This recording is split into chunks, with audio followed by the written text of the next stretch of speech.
Double Douglas. It's like a chorus going on. Yes. So how you been, bro? Dude, I'm good. Just time moving by way too fast. Just juggling everything, making some big moves. Trying to secure the brand, and then also, secure a bigger presence than just myself at the same time. So, registered a MVP NFT company, and kind of got a team put together now. We're gonna just be onboarding legacy contributors and artists and people that are interested in DeFi and things of that nature, helping incubate people that are just foreign to the space. Everything I've already been doing, more wax centric, but trying to just, tap into the rest of the world of people that are interested and intrigued or confused by all this shit, and like Yeah. help bridge them in, man. So I mean, we'll be, you know, I'm sure that there'll be lots of crossover between musicians and CXC and what you're building and all kinds of stuff. So, um, I'm getting a man, Doug. I'm gonna have to hop off of here for just a second. I got a call I got to take, and then I'll hop back in. Sure. Yeah. I want to give you a platform to talk about your this project, this incubator of artists. It sounds really awesome. So, yeah, I Cool. look forward to hearing you soon and have a good call. I'll be back.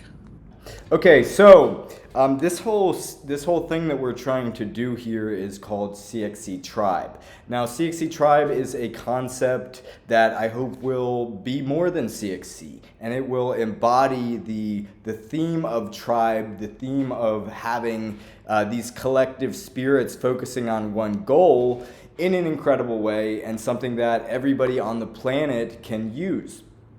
So we've been working with this sort of concept at CXC for 3 months. This is our third moon meet. And the idea is that we want to follow natural rhythms. We want to follow natural cycles.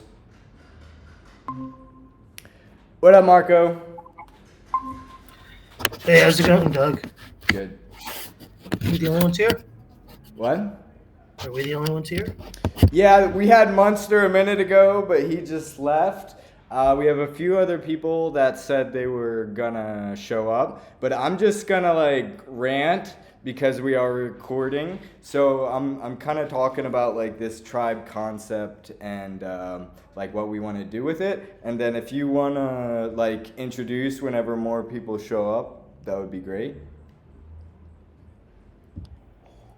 Go on. Because otherwise you're just like talking to me and I know who you are. Okay, so we have this tribe concept, CXC Tribe, and the idea is that we're bringing people together around celestial events, around celestial cycles, to focus on one collective goal so that we can all work together and walk forward together. So the idea is, how do humans collaborate and how can we better hello. Thank Hi. you for joining us.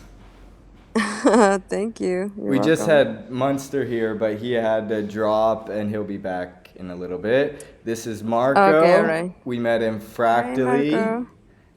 Hi, Nice to meet Karelia. you, man. Hey. So I'm just kind of like, I was about to finish this sort of rant about what we're doing here, and then we can get started with some introductions, and hopefully a few more people will show up. And Yeah. actually, let's wait till 10:15, and then we can start the introductions. Yeah. All right. Okay. Okay.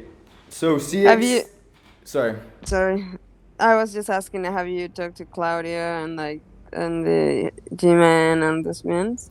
Yeah, Or you Claudio talked said to? he was coming. G-Man, I don't think confirmed or Oh, disconfirmed, okay. Oh, but all right, all right. see. Okay.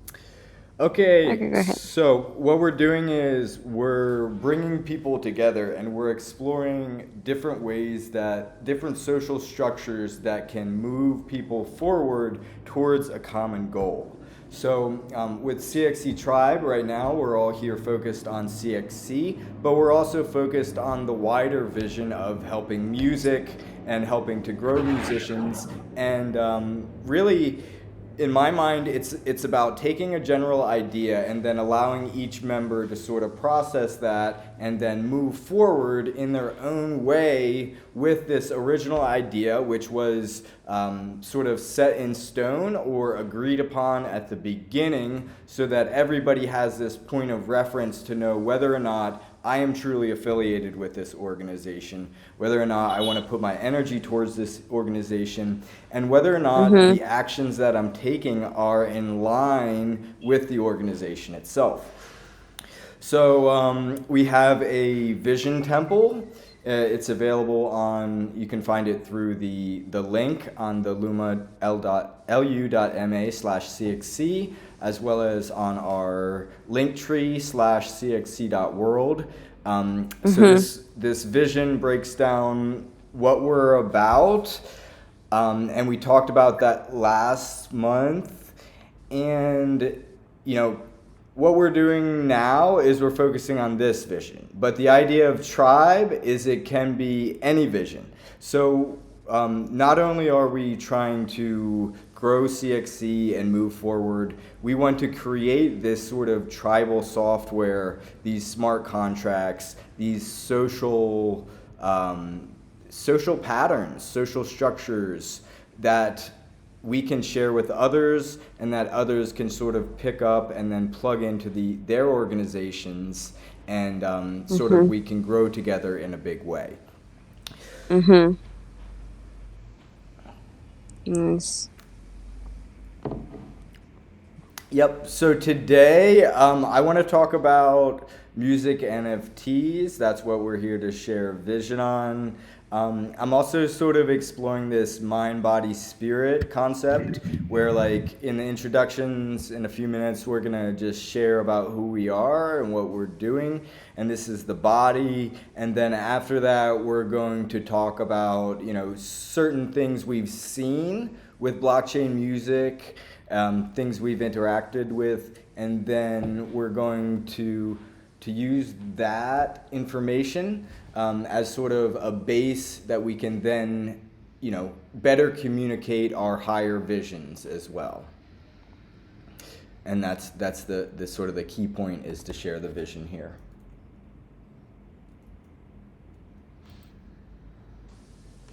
I have a question.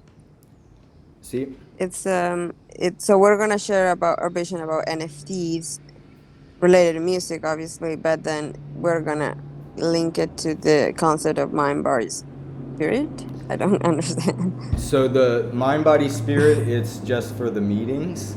I kind of had this idea this morning, like about structuring the meeting. Like I knew we wanted to have an introduction, but then other than that, we just had the vision share. So I thought, why not add the mind share and sort of give people a chance to share what projects they've bumped into in the space, right? So we're actually not here to talk about NFTs. We're here to talk about blockchain music in general. So that includes NFTs as well.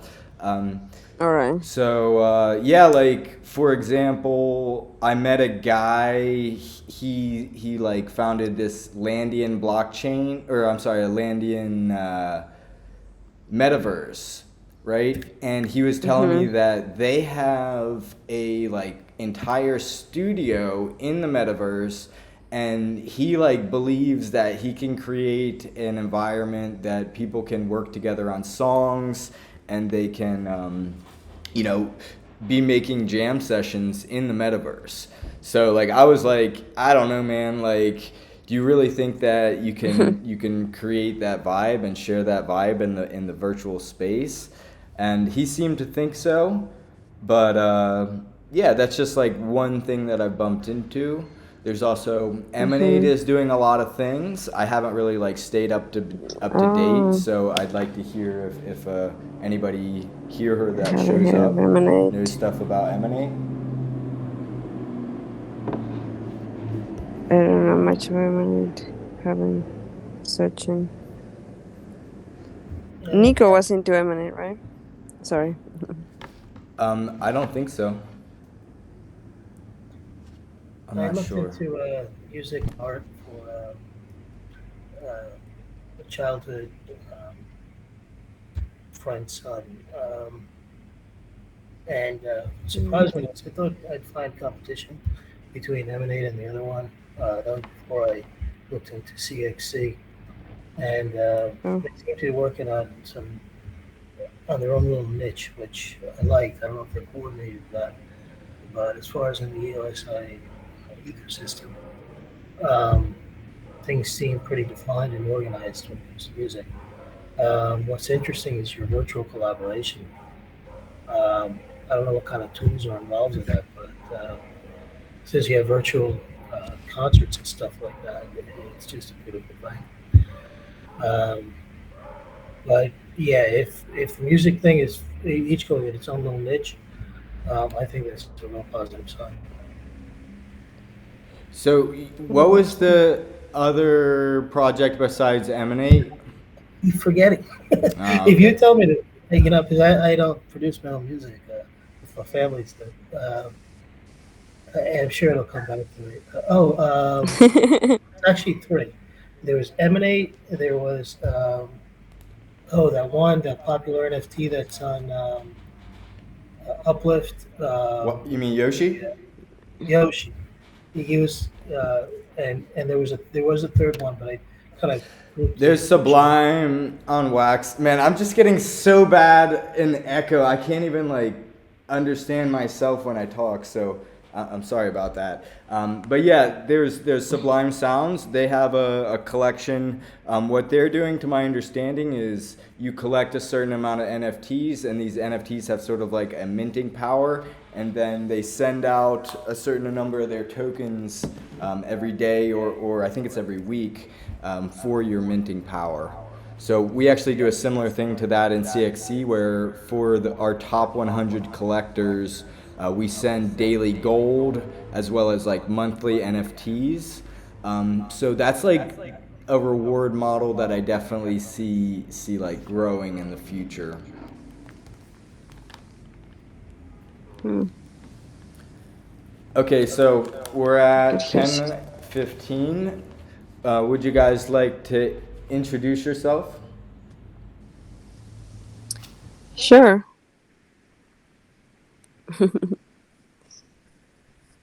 Are we gonna do it by order of coming or like always? Okay, Sorry, right, go ahead. I'm trying to get my audio a little bit better. Yeah, Can you yeah, I guys can still hear. hear me?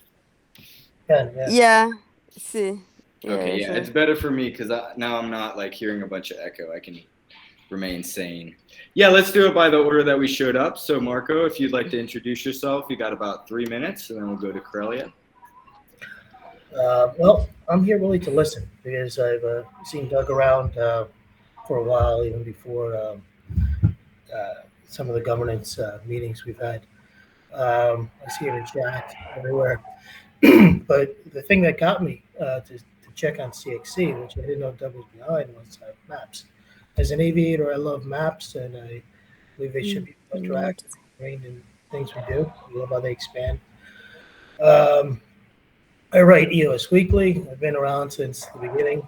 Um, I also fly around Wax. I like getting more involved with that.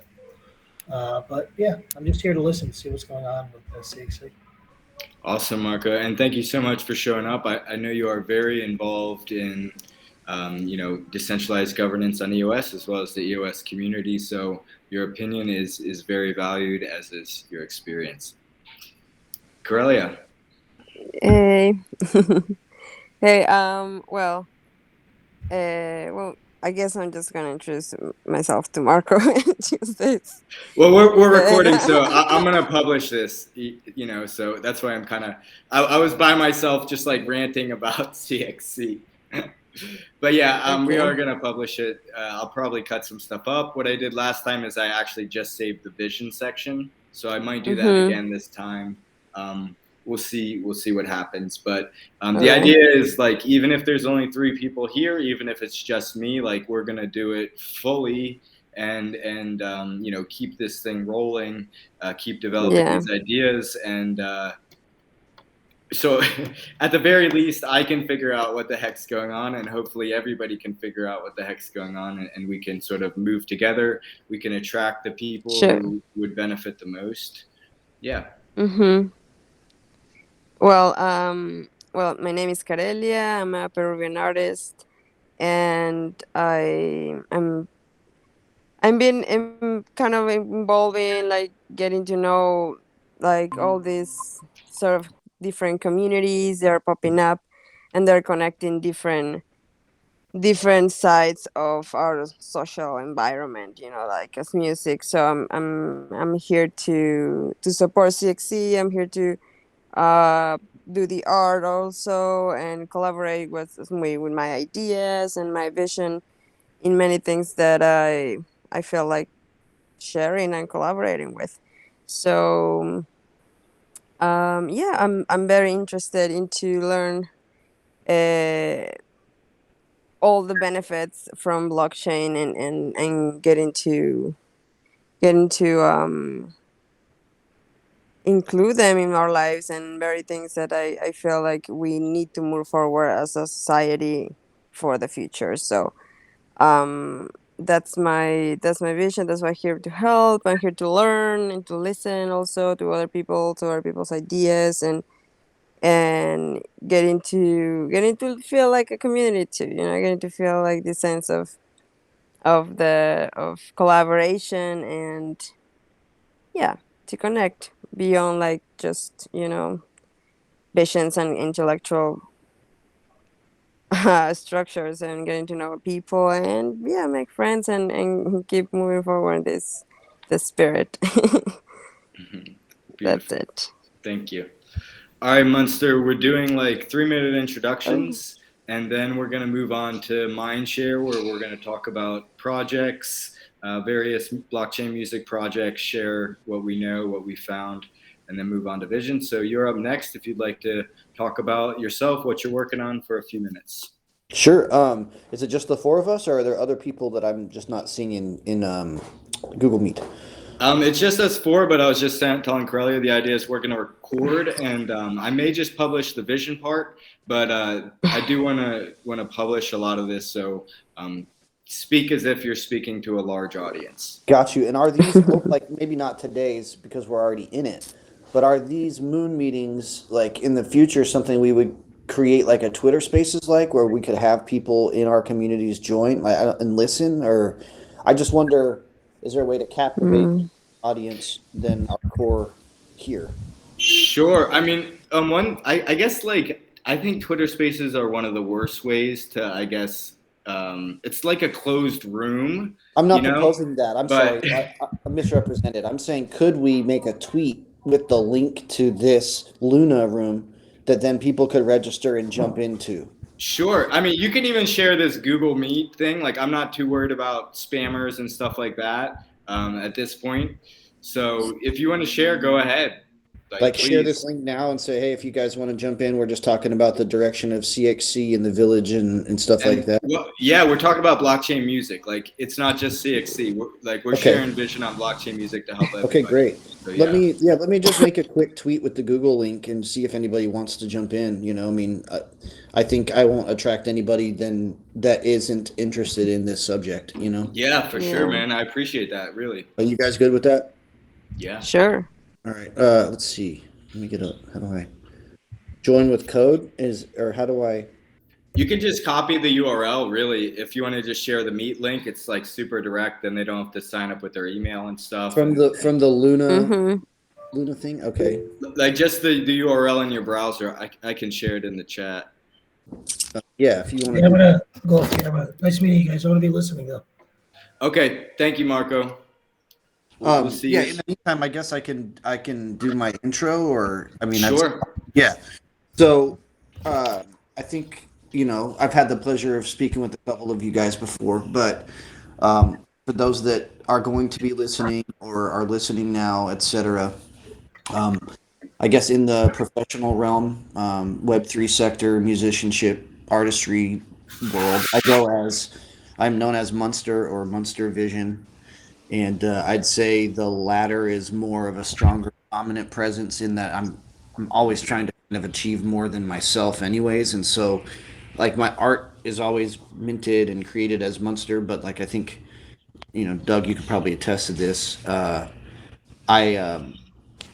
I'm in the space as Munster Vision, and so that is kind of what I'm trying to push, and drive is like bigger than me anyways. But I am a creator and an artist and a musician, and I have been in the space for 20 years. And so I was filling out of all things a interview for Crypto Swatches. I've got a collab this week with SSN and Crypto Swatches. We've got a cool music blend NFT coming out, and it asked me, you know, what is your presence? Where are you from? What's your story? Kind of the same thing you're asking me here, and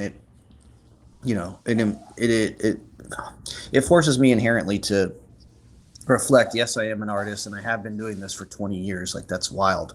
Like just even the question was specifically, how long have you been creating work in the digital space? And I guess that's kind of what we're talking about, because what I found interesting and what I alluded to in the response is, I started off 20 years ago when SoundClick and MySpace, I mean, shoot, MySpace wasn't even around in 20 years ago, but like SoundClick was just forming. It was like a site where you could take your MP3s and maybe that was more like 2005 even. Like that wasn't even available. I don't think there was really anything available 2 decades ago, right? But like maybe 15 years ago, um, we started to have the ability to take an MP3, which was already a unique for any listeners out there, anybody that's shaking their head and nodding their head or whatever. Like, if you ever recorded on a Tascam or like a 4-track or even like a digital DAT tape, it just was a different experience than being able to use your computer and use the internet at your disposal, and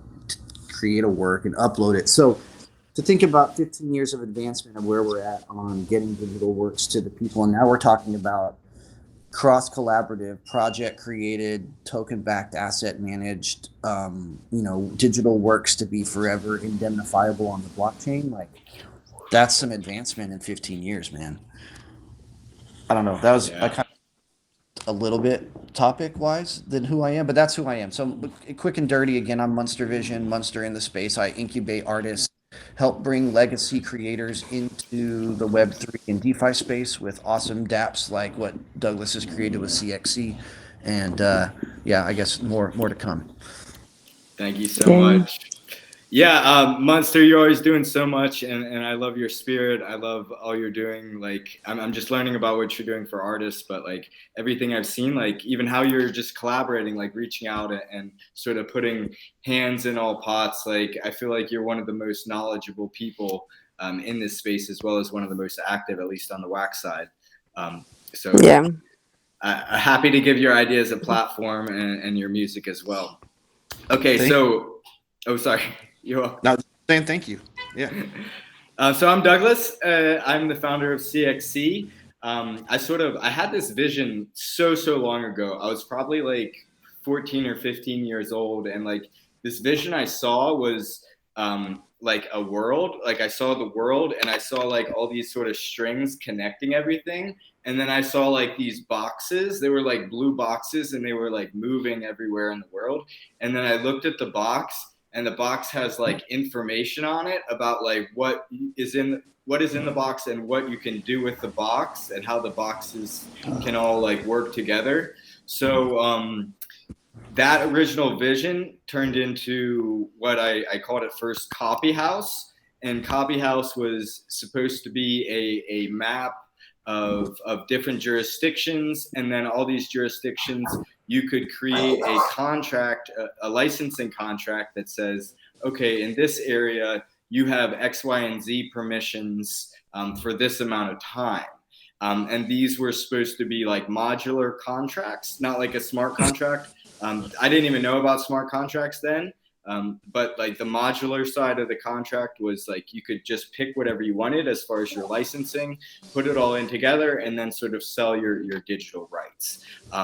So that idea ended up being like way too complicated, and like I told my cousin about it, and he's like, okay, that's too much. So he's like, well, what's the minimum that you can build?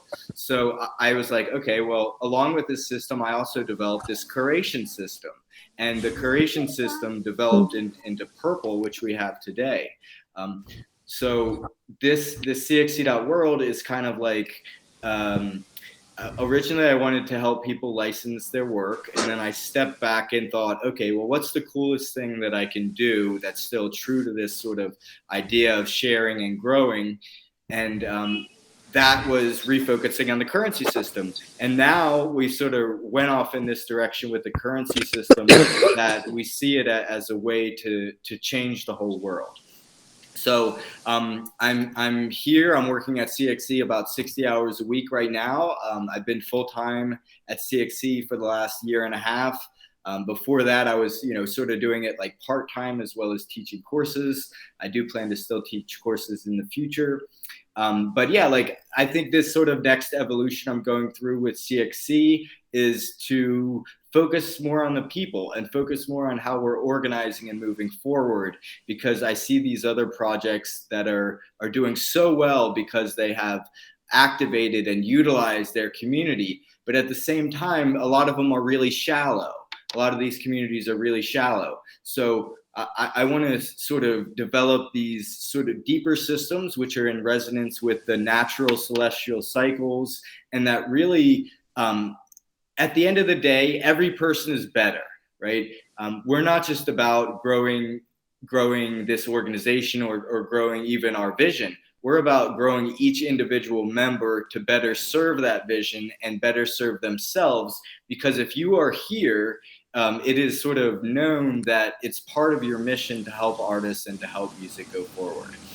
So that's my 3 minutes, and we're gonna move on to the next section, and that is like where we're gonna just like talk about what we know as far as like music NFTs.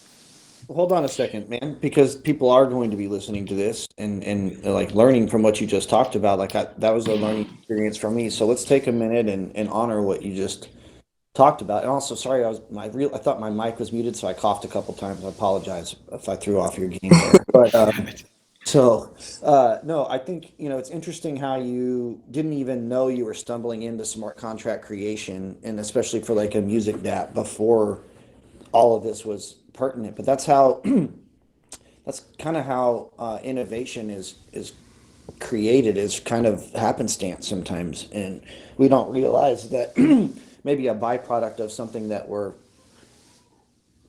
unaware of its full potential, or we feel like a failure from it, is sometimes yielded a completely new pathway. So I think that's unique and awesome, man. And so I just wanted to say I learned that that's cool, that's your story. And especially want to touch on the fact that, yeah, we're all here because I think this is a we over me framework, and it's an environment that thrives on believing that we're all better if we are all better, right? And that's the empowerment squared kind of fundamental. So I just wanted to touch on that. Yeah, cool. Yeah, empowerment squared, empowering people, empowering people. Yeah, and I really hope that this idea can grow bigger, because like I feel like in my life I do a lot of work, and I try to create these systems, and I do it like they succeed technically, but for some reason, like the things that I build don't seem to grow beyond, they don't grow as big as these other systems. Like we have Aquarius Academy. I have various clothing brands. I have this, and this. So I really, with CXC Tribe, I really want to create something that other people can use for their organizations.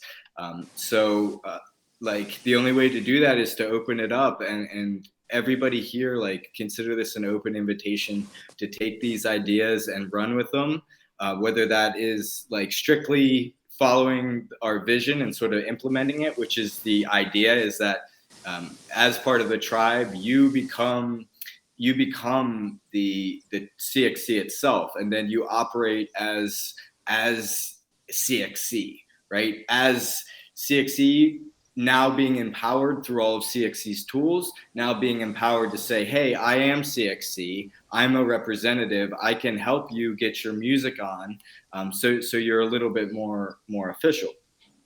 And actually, before we talk into vision share, I did want to give like a little tribe update. And yeah, one thing, like I'm still learning to be a good, I guess, leader as well as a good person pushing through meetings, because I'm kind of like a little bit of an awkward person. So I do appreciate you stopping and pausing us, Munster, because the biggest thing I do is I like don't take pauses and I just like jump to the next thing. Well, we gotta always keep in mind that we'll probably have people that are listening and taking this in as kind of like a conversational piece. Yeah, happy to do it. Awesome. And that's what Tribe is all about. So for CXC Tribe, we put up a villager forum. So now if you've attended a moon meet, everybody here can officially become a villager. And the biggest benefit of becoming a villager is we collect a little bit of information about you. You can type in about yourself up to 500 characters and give up to 3 links. And this is really to represent you and to represent how you're like moving within music, whether you're a creator or a listener. And then we're going to maintain this list so that whenever people are thinking about joining CXC Tribe, or they're just sort of bumping into the idea, they can quite easily take a look at all the members. And, it's promotion for you as well. It's connections for you. It's another place that people can find your work. So I'm going to drop the form link. Actually, you know what I'm going to do? I'll send it as an email to everybody after this, because the chat does disappear after this this call. Oh. So a little bit of feedback from that. Anything that you think that I can do for you as like the lowest or the entry level position in the tribe? What other sort of benefits that we can do?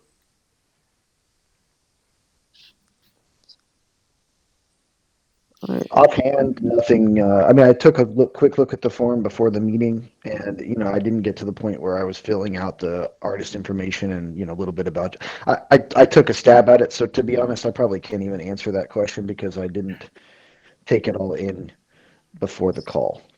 Okay, so yeah, the other benefit of being in. Okay, no worries. The other big benefit of being in Tribe is you get like clothes for free. So we have like a pretty badass clothing collection. Let's see if I can find it. We actually have 3 different clothing collections. And Hey, question. This brings up, because my buddy's doing this with Polygon. He's got a tokens in time project that's super neat, and I think can do some crossover with CXC. What Tokens in Time does is basically he registers each article onto the block, and then every time it's sold, there's basically you can scan the QR code that's on the garment, and when you scan it, it'll tell you every time it was sold and where all its kind of its story, a history of its travels. And so when I was talking to him at this festival this weekend, I said, there's this really cool music app called CXC where it can use your geolocation, and you can put in your geolocation into the NFT and the minting standard. And so that every time people, take a view of this NFT, they can understand where it was created. And so like getting to the merch side of it, if you could register each garment, and maybe you already are, Doug, where people could kind of know that this garment exists on the blockchain as it travels around the world, and people are maybe like doing geolocating with, I don't know, there's a way to maybe connect worldly experience with the actual merchandise itself that people are wearing. Is kind of where I was going with it. yeah, I guess I don't really see the idea unless the garment's being like resold, because otherwise it's just coming from the distributor, the manufacturer, and going directly to the person. So is it a little bit deeper than that, or maybe I didn't get anything? Yeah, I guess, the way that the Tokens in Time creator was thinking about his goods is that maybe someone enjoys the shirt or the hat for a while and it makes it to a Goodwill or a a resale or a thrift stop or something. Just I guess he's thinking about it longer than in like a 1 to 5 year framework, but like in a 5 to 10 or 25 things that because it's cool designs would like to think that it has more than one lifetime, maybe. I don't know. Yeah, I mean, your point's valid too. If it's just a single use direct from producer to one time user, it doesn't really have legs. But I guess he was thinking like, 25 years from now, it could be a retro shirt that you could like scan this QR. I don't know. Just it was an interesting construct when I was talking to him. So back to your merch No, and what the benefits are. I kind of derailed that, so my bad. no, it's fine because like this is part of the mind share. It's just like bumping in. No, it's great. I'm thinking about the what you're saying because this whole idea of tracking food, like tracking the supply chain and things like that, it's a really big concept that CeeLo blockchains working on heavy as well as various projects in various blockchains. So there's probably a big opportunity to sort of weave this idea into music, even where you could create an NFT. Hello, Mitchell. So like you could create an NFT, and then like if the people who own the NFT wanted to share their location, which is a big thing on blockchain, probably a lot of people wouldn't, but you could even sort of create a display about like here's where all the fans are, here's where everybody who's Love bought the that. NFT lives. Yeah, or if you're a musician with this NFT and you've got a way to like change the mutable information on it, you could put in the location of your pop-ups, where your performances are, where you're selling the merch, and all of that stuff could be like registered on the blockchain to know how active someone is or how popular an item is or an NFT. It'd be a good way to kind of get the demographic of what's going on with your asset in my mind. So that's a very valid point. And hey, shout out Mitch. Mitch is which we'll talk about a little bit later. Mitch is on the team over at MVP NFT Company, so happy to see him jumping on. So cool. Anyways, yeah. Awesome. Yeah, I don't know if Mitch dropped or what happened. Oh, Anyway, okay. hopefully No he's still worries. here. I think I hit admit. Anyway. All right, so I'm going to finish real quick. So yeah, we do have a 3 clothing collections. One of them is only for villagers. And if you buy the clothing, we actually will give you a rebate in purple up to $50. So you can buy like a shirt and literally get it for free after you fill out the form, after you become a villager, you have $50 per month worth of basically free clothes. So you could buy a bandana is $10. The shirts are definitely under $50. And then you tell me, and I will not like reimburse you until you actually get the product, because we've had people like try to buy it, get the receipt, and then like just return the product, so you do have to get the product, What the and heck? like we have to see the physical product. But I will send you the swap rate, the current swap rate of purple, 100% off, $50 per month for being a villager. So you don't actually get paid monthly for being a villager, but that's like your sort of I guess physical real sort of payment opportunity. And then in addition to that, we're going to start something called bonus bread, or like our contributor meetings. I'm not sure if we're going to do it this month or next month, but it's going to be on new moons. And it's similar to Fractally, where you show up and you say, okay, here's what I contributed to CXC. Here's how I helped to further this vision. Because again, like it's not all about us. It's about what we stand for. And if you're helping to move forward what we stand for, you're a part of the tribe. So everybody who shows up can vote and pick 3 people who they think contributed the most, and then we tally up those votes, and we give the first, the second, and the third most contributed people an amount of purple for their contributions. And then as we grow, it'll be like 3 out of every 12 people. So 1/4 of the people, the top top 25% of contributors will get an additional salary in addition to whatever you get monthly per month. Mm-hmm. So yeah, and I invite you guys to invite more people. Like, I want to grow this. I'm dead serious about pretty much everything I do. I'm dead serious about this. I want to grow this idea, grow this concept, as well as grow myself, so I can really truly allow this to grow naturally, and realize that it has to grow up eventually, and not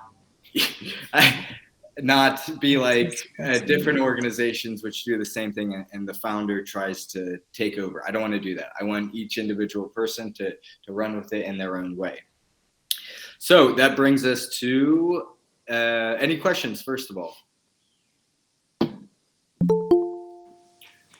Okay, let's see. We got unknown. Let's see if he's a troll. Are you a troll? No.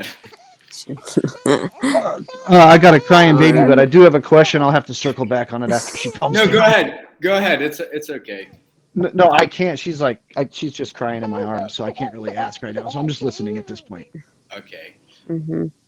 All right. So now is the time, and we'll pause on that question. But now's the time that we're going to share mind about some of the things that we've heard, some of the things that we've heard these projects doing. Munster shared an idea about sort of more geographic NFTs in relation to clothes. Mm-hmm.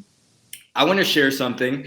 So I was at a meetup, a crypto meetup, and I met a guy who he is the founder of Landian Metaverse. And we were talking about music. He's into music too. His girlfriend's a recording artist. And he was telling me that in this Landian Metaverse, which is an Unreal Engine, it's like 5K resolution. Like it really looks ridiculous.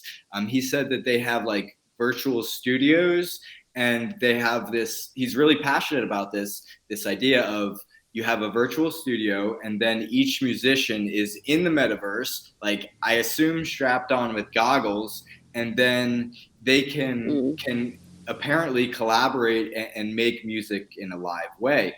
He also told me in his metaverse they're having like these meetups, or it might have been a different metaverse, but they're having like algorithmically generated beats, and then people cipher, and they automatically generate like an NFT from the live cipher that's happening right there in the metaverse.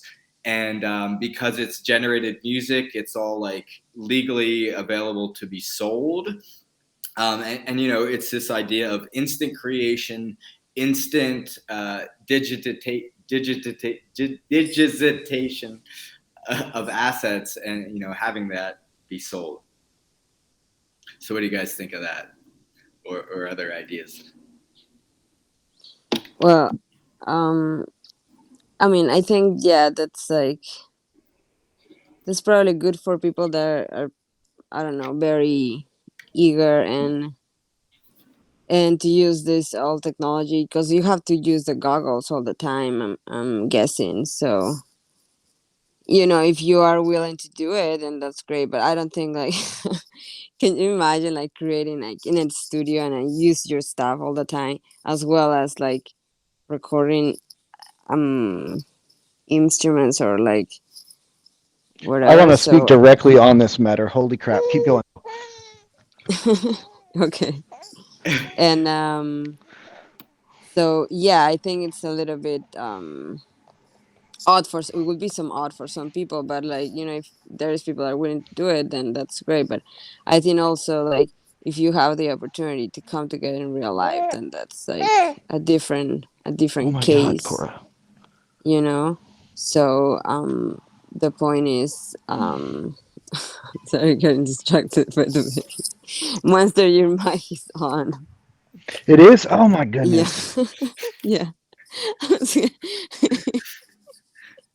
And so what I was gonna say is like to don't get like I don't want to sound like a mom or anything, but just like you gotta get to a point when you realize that you gotta use technology for the benefits, for like the good things that are allowing us to keep creating, to keep growing. So when you are out using technology just for the sake of using technology, then yeah, it works, right, perfect, but then I don't know. It's like it's separating you for the present moment. Mm.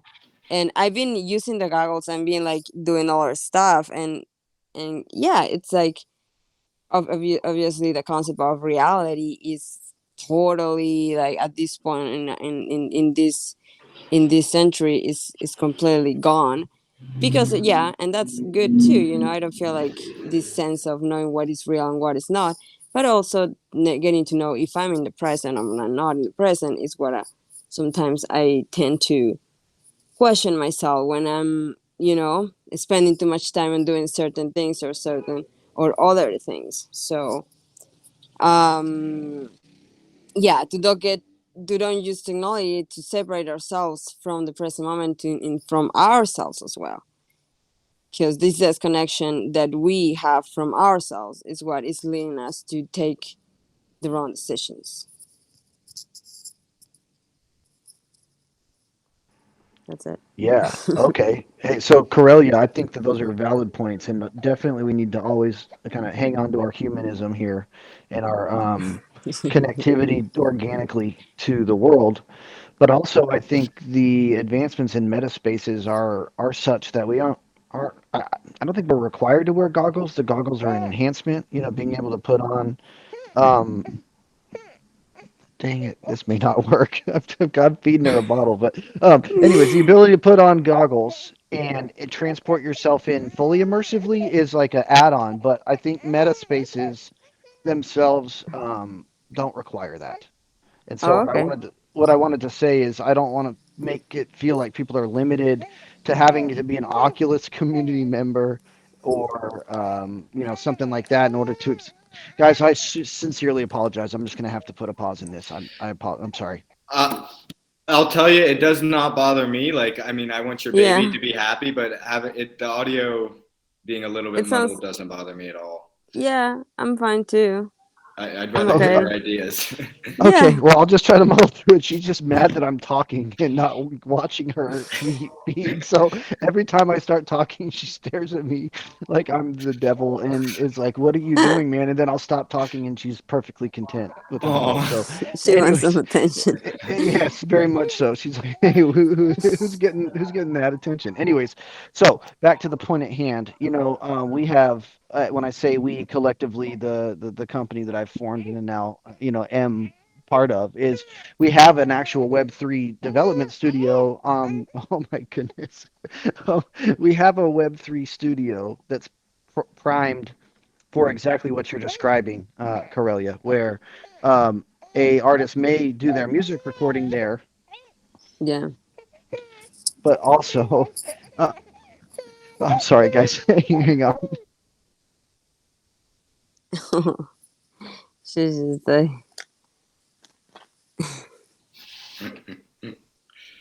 I'm really literally laughing interrupt my her. butt off right now, and I feel bad laughing at her, but it's really funny. Okay, try to finish. So you could literally finish your recording session as a recording artist and decide, okay, now I want to bring people into the experience I've just created, go into the green screen motion tracking area of the studio, and then invite people into your meta space, play them the recording you've just created, and to Douglas's point, even maybe create a mint on demand environment where you've got people that are in your recording process with you that now are minting that experience. And so like whatever that song is that's getting tracked out for an album or etc., in turn gets to be created forever, memory driven on the blockchain. And that's, super Mm. cool. Wow. Yeah, Okay. like that sounds awesome, and like I think I want to follow up with you about that later because like I would like to be somehow involved, somehow learn whether as an Happy artist to have you or an involved. Yeah, man, of organization. course. Of course. So like my sort of thoughts, Curlia, you said something about like people coming together. I think that it's always best to have the real experience of humans coming together, but also we have all these opportunities to create a similar environment, and it really depends a lot about what is in that environment, in that virtual environment. And for me, it's like it's not just about the bringing the traditional tools into a virtual environment. So Mm-hmm. I'm not as excited about like having a saxophone that you play in the metaverse, but I am excited about like what inputs can we have, like what sort of new instruments can we create in the metaverse, right? Like we have these two things when you have the Oculus. Like I'm always doing like this when I'm like thinking of like classical music and stuff. So maybe there's going to be different inputs where I can go like this and like have a whole symphony play, and then so you're tracking your movements and then translating that into music. So just an idea I had. So yeah, what else do people want to share that they bumped into with technology, or follow up on this one as well, as far as what sort of blockchain music technology is exciting you? Mm. I mean, I'll speak on some other stuff. Sure, please. All right. So, a lot of what I am trying to hear pain point wise from musicians that are looking into getting into blockchain is not understanding the creation of the NFT and what an NFT is, and that for whatever reason, there seems to be this, like, outside of wax, I guess, there seems to be this, like, elusive nature to talking about NFTs and making it feel like they're more complicated than they are. But like literally when I'm talking to Yeah. artists, I try to explain to them that this is basically Bandcamp or something of that nature, that you're just being able to track those asset sales. So the same way you would put an album list your album for sale on Bandcamp and create an artist drop page, is the same way you would create an NFT artist drop page, right? Only that you're creating actual token backed assets. And then that's when I see their eyes go glossy when I start talking about token backed assets. So then I kind of break that down to like explaining that if you sold a single, you're not really ever aware of what happens to that single that you sell after the one time. You might collect an email address, you might not. But beyond that, that asset sale is just that. It's kind of a fart in the wind. You've sold it. Your fan maybe plays it one time, maybe plays it 100 times, but beyond that, you just have to hope that your art is received. Whereas if you're putting your assets on the blockchain and you're putting a mint number to it and you're putting a hash-driven transaction, like monitor system, if you will, then you really get a better glimpse of if your items are being resold. Is there a secondary market for your art? Where is it going? How often is it being transferred? And especially as maybe not musicians, but as artists, more like, a painter or an illustrator or someone who does line drawings. I think that is just an inherent value add to be able to know how often your print's being exchanged or if it's hitting secondary markets and things like that nature. But it does also translate to musicians. And so when they're asking me, well, how do I capture streaming royalties, et cetera? And it's trying to explain to them that just in the same way that you're not really capturing streaming royalties with Bandcamp, you're going to have to look at these things as two different types of sales. You've got an asset driven monetization, and then you've got a streaming driven monetization, and the two work with each other, but they're independent, meaning you can do a digital distribution deal, put your music out only on streaming, not give anybody abilities to own individual assets, and generate revenue. Additionally, you can do a non-distribution deal, do an NFT exclusive drop or Bandcamp exclusive in the case of how we're trying to make people understand the correlation, and not do digital streaming. And so the two again talk to each other, but they're interdependent in my opinion. And so one of the things with technology and with wax and with what Douglas has created with the minting standard is it's crucial to explain to people when we're talking about bringing legacy artists onto the blockchain that there is a way to capture all of your traditional way, mechanical royalties and revenue. However, we're adding to your toolkit a new way of building out communion and fan base and understanding what the value and impact of your art is globally beyond the initial handshake sale that we have today traditionally. Mhm. Yeah. And then, like everything you said is so powerful because like this is really it's a tool that is completely separate. Like it's a whole nother layer of revenue that artists can jump into without sacrificing all the things that they've already done. And I think that that's a big point to get across both with CXC and in the wider space is like you don't have to really make any sacrifices. You don't have to give up your regular distribution if you don't want to. You can still publish your music on Spotify, publish it, through DistroKid or whatever you want. And then in addition, you can you can use our token standard to create your own collection. And then you could use the exact same music, turn it into this asset. And it didn't take anything away from what you've already done. It doesn't negatively affect, and it's not even in competition, right? Like the streams that you're currently getting paid for through Spotify or whatever. They're Mhm. not in competition with streaming through this other platform. And the idea of like streaming for money, I know that a lot of projects are working on that, and I think that that's a big way that we can sort of grow. As well as like while you were talking, I was thinking, what sort of information can make it back onto the NFT? Because like whenever you sell the asset on the marketplace and then you can look at the secondary sales, you can look at who owns it, how long they owned it, how long they sold it. There is a lot of sort of secondary information, but this information is not, on the actual asset itself. And one thing we've done with the Everstones is like we update the metadata information on the Everstone every single day. And we're able to do that because we're using the simple assets, which is sort of like a less popular NFT standard.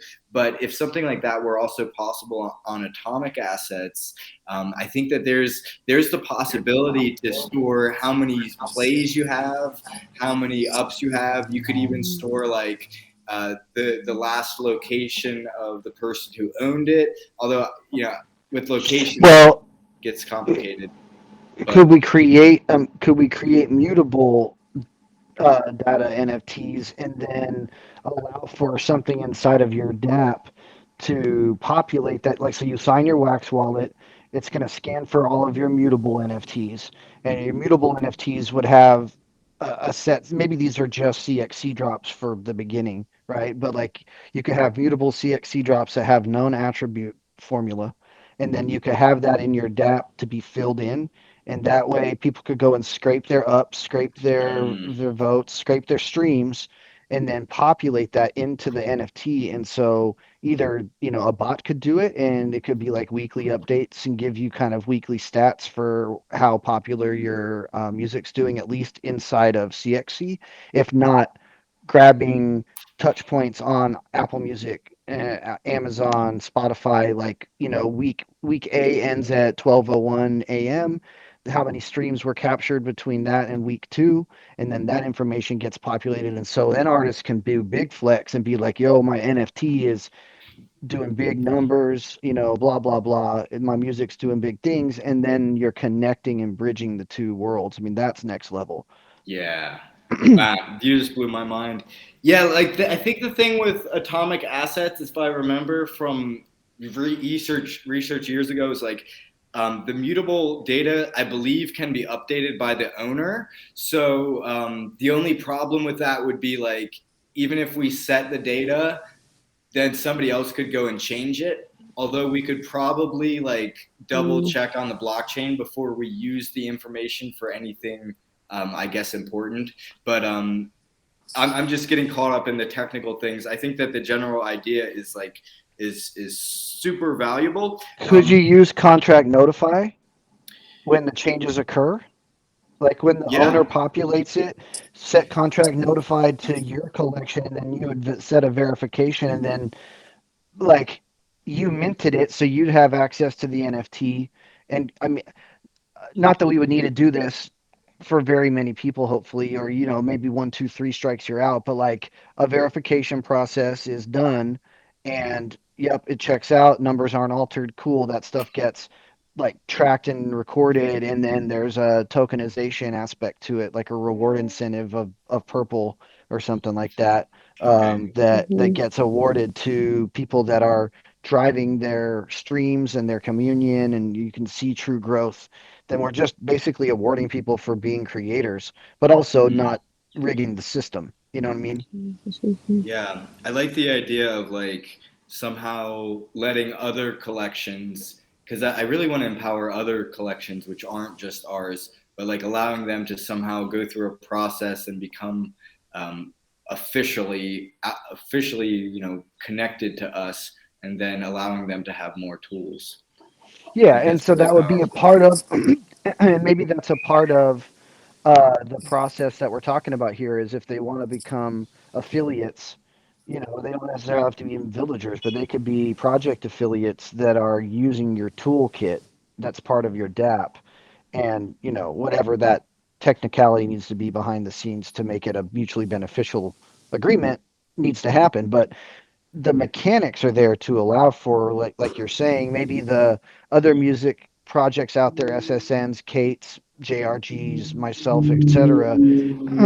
As we're putting out music NFTs, we I think the first step would be adopting your minting standard and like making that the wax music minting standard, so that when changes occur to it on the git and things of that nature, it's just kind of inherently processed. So that would be my suggestion number one. So let's say we have the minting standard that everybody's using, and I think for the most part, Doug, most of the musicians on wax are using your standard because it makes sense to capture royalties and blah blah. But so assuming that we're all on the same page there, or maybe it would be a requirement to use your DApp tools, is that the minting standard is utilized to create the NFT so that you can easily change whatever is needed. And maybe anything that's through your minting standard, maybe there's a minting DApp that makes them mutable. Again, I'm just throwing spaghetti at the wall.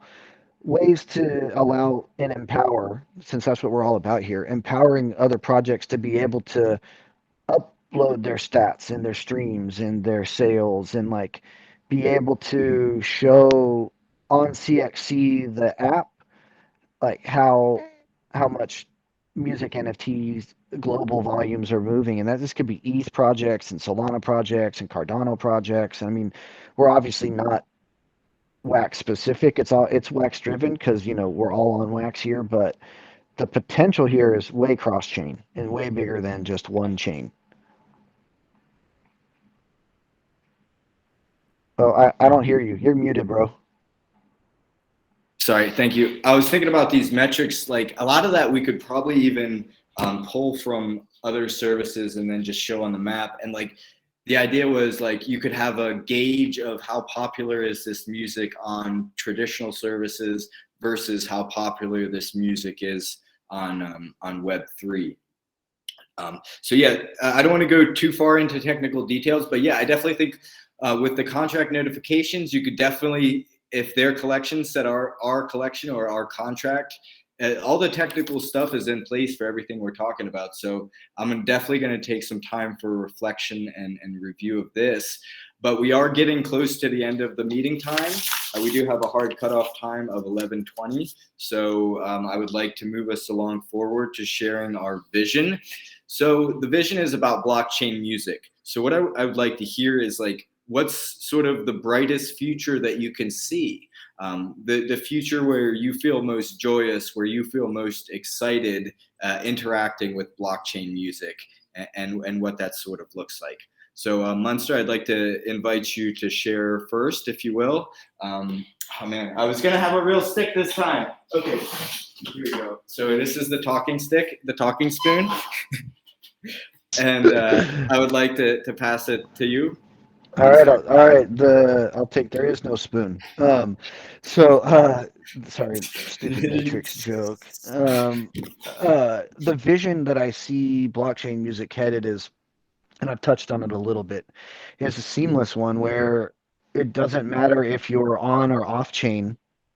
Using dApps like cxc help bridge this already, but basically you can just send your fan, your listener, to your environment instead of it being like a link tree and all my links.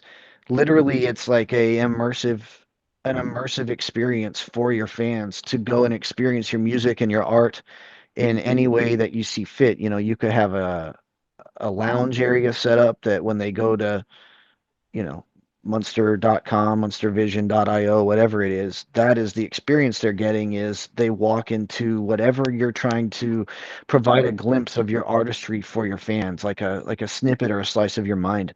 So ideally for me, my vision for blockchain music, for Web3 musicianship, and for artist communion is to be able to kind of walk into an immersive moment in time in my mind.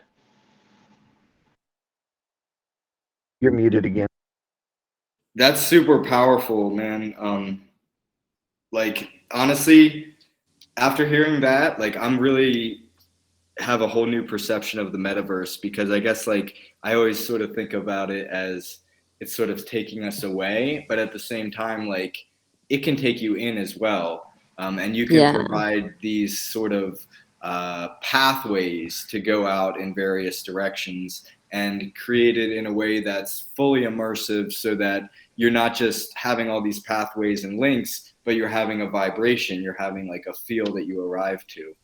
Exactly that. So yeah, thank you. Actually, I'm not even supposed to talk. I'm messing up the format. So would you like to pass on the talking stick, Yes, or I'm going to pass the talking spoon to Karelia. Thank you. Um, yeah, actually, I really like that because the other day I was like visiting this sort of museum of Salvador Dali in the with the guys in like in this sort of virtual reality situation, and it was like super super cool because like you're literally navigating through this. So like that is like not also like an image, it's also a feeling because you are feeling something else, you know, a lot of emotions are arising when you see these images and in the music and everything. So I think that's super cool that you're having that vision because like when you get to know an artist, like uh it's best when you it's totally different when you get to know an artist when you just listen a song and when you meet like a part of this artist or you meet the artist in person, you know. So there's like a whole new journey and a different perspective that you have of his music. So I think by having this like the most realistic and the most like full of elements, like it enhances your perception of the music. So for me it's like a little bit more the fairness and of the industry because like right now even though like the streaming services are taking over and the you know it's still like a lot of like issues where like the copyright and all the stuff that sometimes artists don't get like the chance to even had control on it. So you just gotta like put your music and then that's it.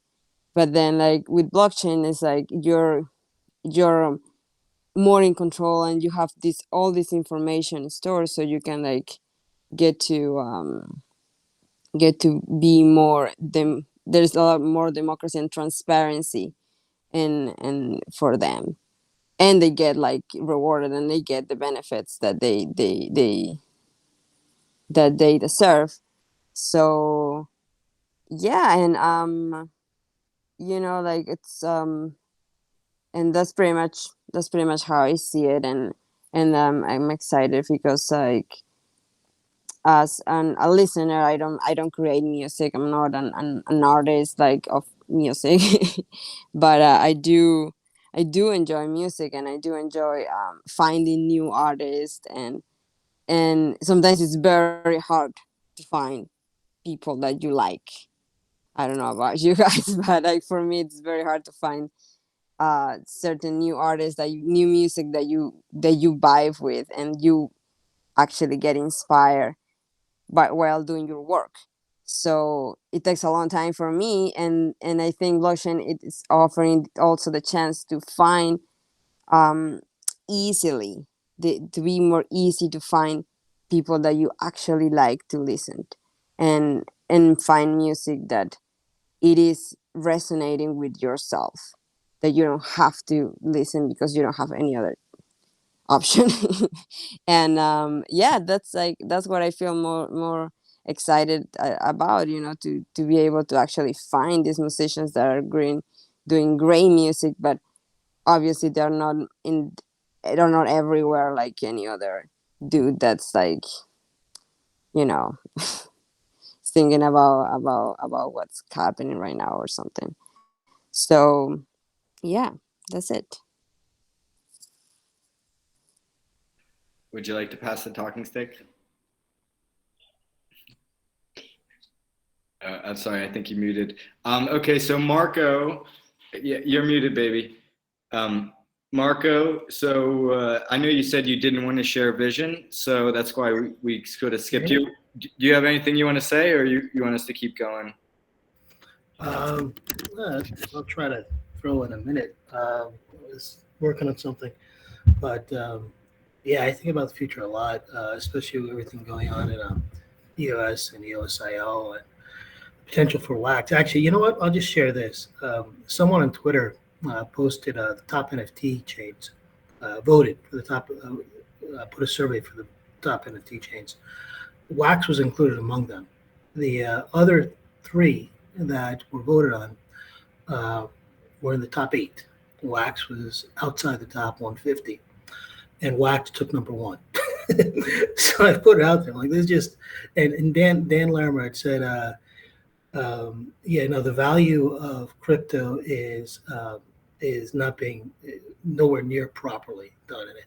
If that doesn't show it, I mean, come on. Now, if you go to Wax, you just can't go anywhere else. I mean, you're just so disappointed, so limited in what you can do. You mentioned simple assets. I mean, the potential is. I'm just gonna let it go. Thanks, guys. It was awesome. Okay, thank you, Marco. And we also have Unknown. I do not know who that is, but Unknown, if you'd like to share your vision on the future of blockchain music, now is your time. 5, 4, 3, 2. Okay, moving on. Yeah, so I'm gonna share like my vision a little bit. So for me, blockchain music was never about like NFTs. I've been working on this app since even before I had heard about blockchain, working on this idea. So for me, I get most excited about similar to what Karelia is talking about, the idea of equality. But for me, it's about equality in exposure, because like for me, what I've seen in my interaction with the music industry is like, or music in general, is like I make a bunch of music and I think it's pretty good. Other people think it's really good. And then I also see other people's music who is even better than mine, I think is amazing, but then it doesn't really sort of grow anywhere. And I was always like wondering when I was younger, like, what is happening? And then you start to learn about the music industry. You start to learn about how radio plays work. Like I remember I went to like a radio station one time as part of a class field trip in like college. And like they were explaining to me and showing me the actual software that they used to, oh God, somebody's at my door.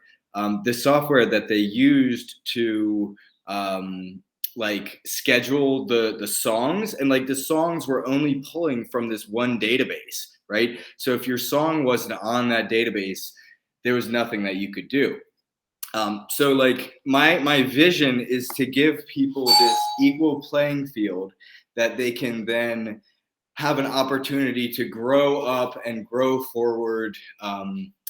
And in order for that growth to happen, it starts at a local level. It starts with your friends.